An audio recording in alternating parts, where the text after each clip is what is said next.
Hi everyone, my name is Josef Perszon. I'm a DP and editor from British Columbia, Canada. Today I'm going to be sharing with you how I mix my interview dialogue.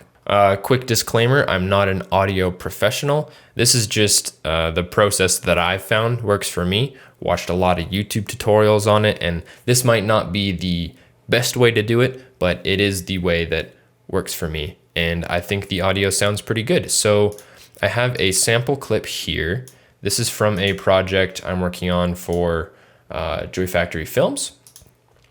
And we can see right away that this audio is stereo. So we want to make sure that we set it to mono right off the bat.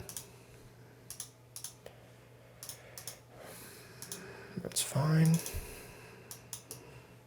We'll drag that back in. And by the way, I'm working in Premiere Pro and Audition. If you want to do this with free programs, you can use DaVinci Resolve and Audacity. So right away, we're going to send this over and edit a clip in Adobe Audition. Now, when we're editing this dialogue, we're going to be keeping the mix in our minds the whole time. I'll share a little bit more on that as we're adding some effects, and you'll see. So we're here in Audition, and step one to mixing our audio is going to be to reduce the noise. We want to do this right away. That way we're not applying any of these other effects on top of noise and potentially enhancing how much noise we can hear. So how you would do that is you would select a bit of your audio that has no dialogue at all.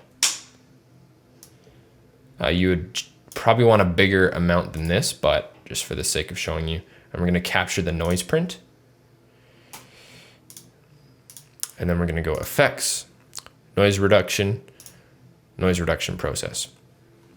And here you can play around with how much you reduce the noise.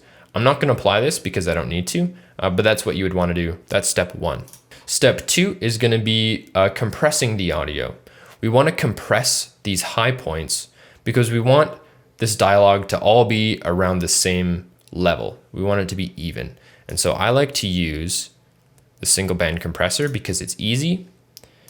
I use the voice leveler preset, and then I adjust the threshold.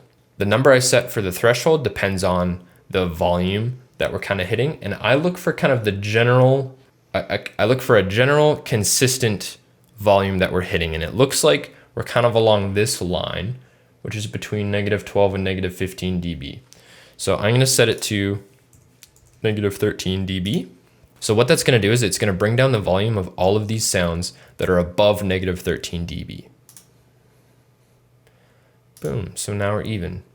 By the way, that's how you know if your audio recorder person did a good job, because you would want to see normally that line be somewhere between -6 and -12. So I was recording this audio, I was a little low, my bad. The next thing we're going to add is filter and EQ. I like to use parametric equalizer. Now, back when I said we're going to think about the mix when we're editing this is that time.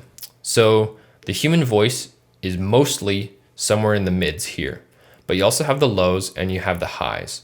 So later on, when we're doing some effects for our music and we're adding effects to our sound effects, we're going to be probably prioritizing the low ends and the high ends for those, and we're going to be prioritizing the mids for the voice.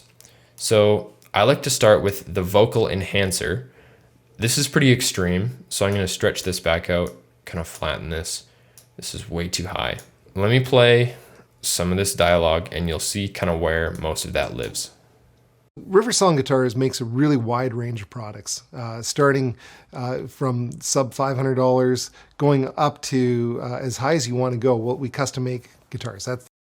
Okay, so we're going to cut out some of that boominess because usually male voices have a lot more boominess in the lows. And so we want to bring that down. We want it to be nice and clear. I'm going to bring up the highs a little bit, and I'm going to bring up more of these mids. Like I said, we want to focus on these mids. We want clarity here. As well, if you had any deep humming or a plane was going by or a truck or something, this is also how I would suggest getting rid of that. Instead of using something like noise reduction, you can just kind of really cut down on those low bits. If it's super windy, Oftentimes it's the boominess that's really distracting, and just having the actual wind sound is okay. And so bringing this way is going to get rid of the boom sound. We'll hit apply. Step 4 would be to add single band compressor again. If we had any really high spiky bits from the frequencies that we boosted, we just want to crush those down again so we're all even. I see one here. I think I will. So I'll add amplitude and compression, single band compressor. And every time you use this compressor, you want to be tasteful. You don't want to be just absolutely crushing stuff. So we're going to just go down to -11 dB. Okay. And now the final step is normalizing.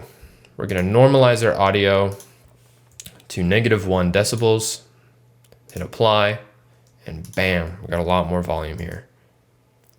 A lot of people leave their dialogue around -12. The whole rule, recording between -6 and -12 dB, that's just for recording purposes. You want to be exporting a video with as much volume as possible when you're exporting for online. If you're exporting for TV or for theaters, there's different requirements for that. 99% of what I do and what I think most people do is for online anyway. So now we're done. I'm gonna save, go to Premiere. So now we're back in Premiere. We're ready to start cutting our clip up and adding B-roll and other sound effects.